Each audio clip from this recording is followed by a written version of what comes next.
Welcome to the Alive Loren Podcast, the place of celebrating juicy, soulful living and inspirations. I love me some Rachel Naomi Remen. I just remember her speaking once about how when she was working with some patients and also medical students and doctors, and really to focus on reflecting on it on a day. And let me try to think if I remember the three things. So it was to keep like a journal and go over your day and think about what inspired you, what made you smile. The last one is escaping me, but it was something along that vein. So I have some inspirations that I've got to share because, wow. So I'm trying to think how I even came to, yes, okay. So sometimes I do like to look for some like more substantial, beautifully made, moving like cinema.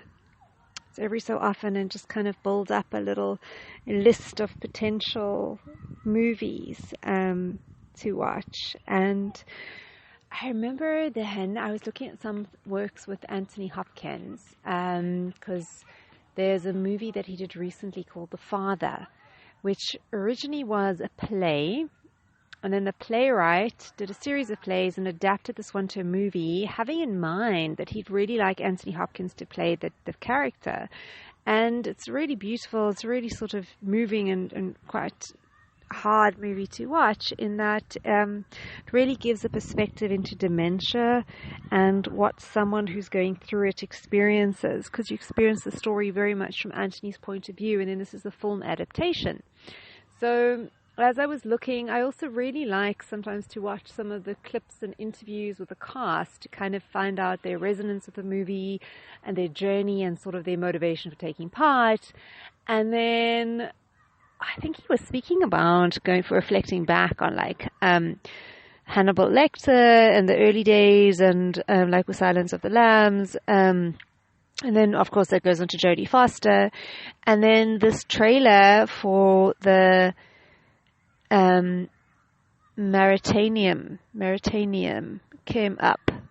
Now, Mauritania, an African country, and this was a young man, Mohamedou Ould Slahi, who was detained, with no actual charges. It's his true story.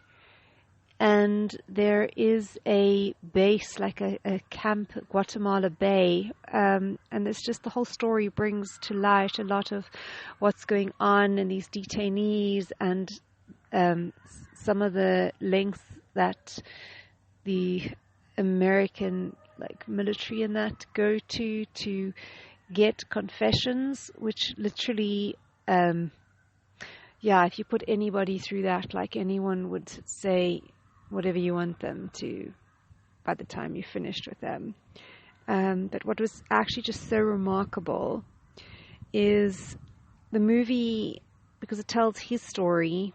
He was detained for, I think it was like 14 years, from 2002, I think, to around 2014 or 2016.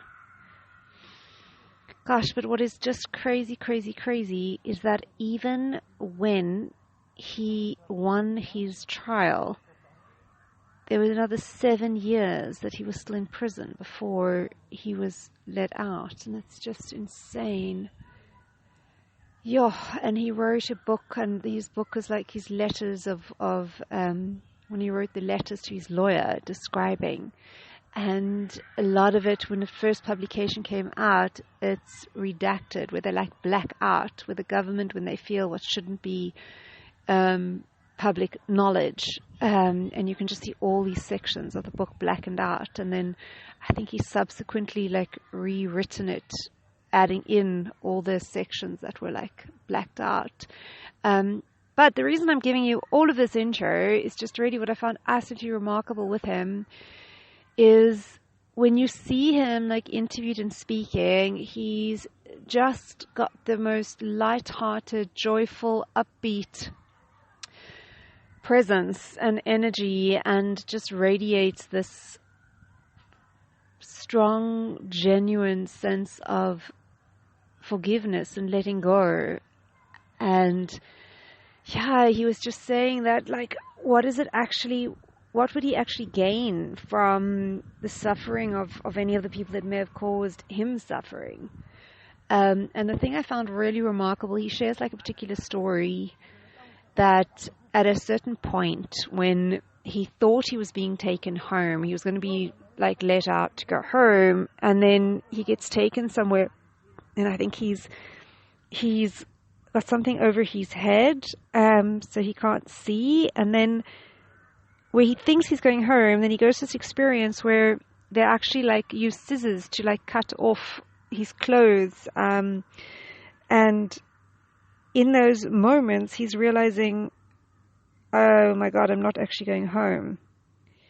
And I may have the exact details of the story a little bit wrong, but the essence of it is definitely there, just in terms of, he mentioned sort of like his life sort of flashing before his eyes and realizing, God, that he may go to this prison and either like get executed as a death penalty or die in this prison. And he says the regrets, what flashed before him, it wasn't regrets of the girls that never liked him that he liked. It wasn't regrets of fancy cars. It wasn't regretting the career and the money that he didn't like amass for himself, or the name that he didn't build for himself career-wise.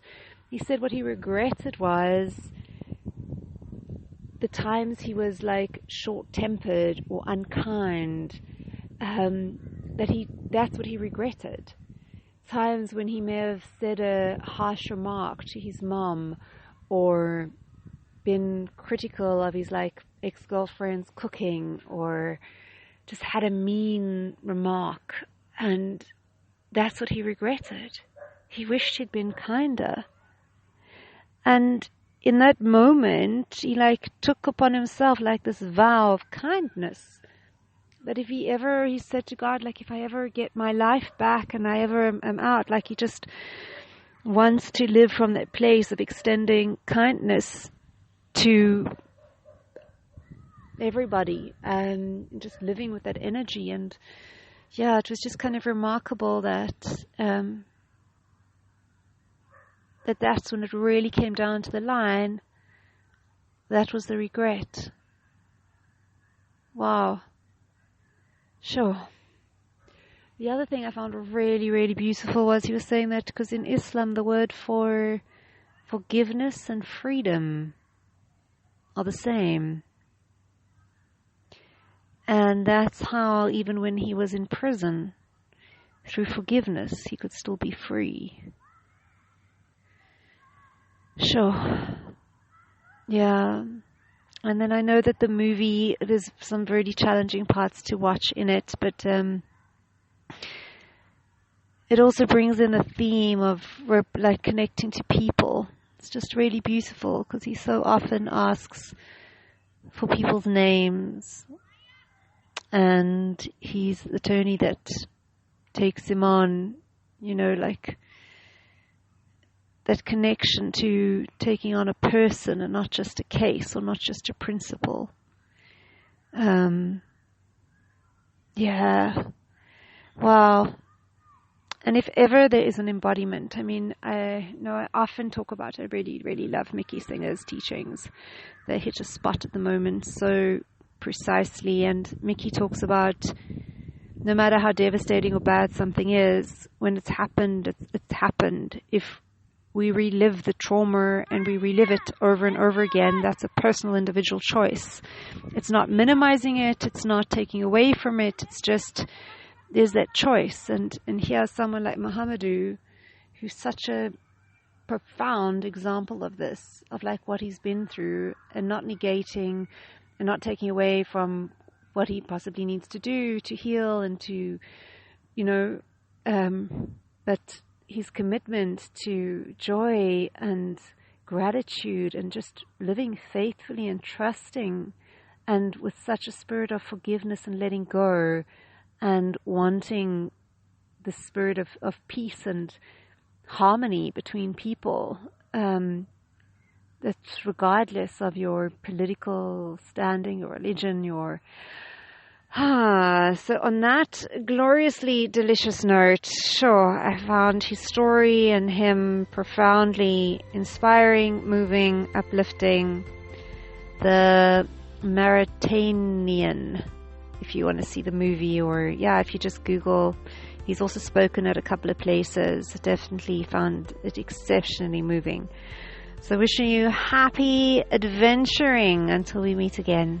Mwah.